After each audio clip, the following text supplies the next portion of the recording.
منم کوروشان پادشاه جهان، به رزم درون همچو شیر ژیان. به مهر و عطوفت چنان مادرم، به عدل و عدالت ز گیتی سرم.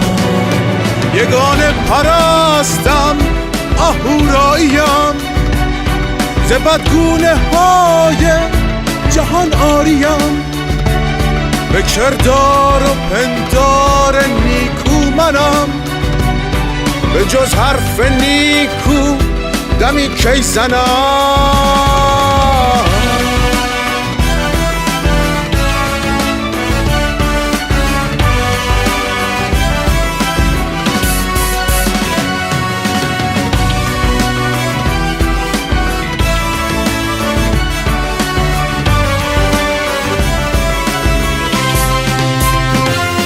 گل پارسی شاه ایرانیم، نگر موتنم تا بدانی کیم. به منشور گلگون بدی سوختم، لبان ددان را به هم دوختم. یگانه به ظلم جهان تاختم، ره بردگی را برانداختم.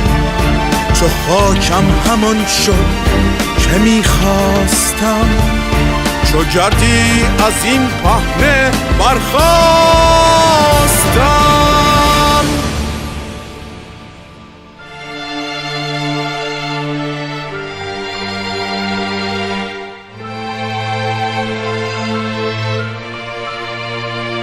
امانت سپردم به نیکان خود، همه دین و آیین و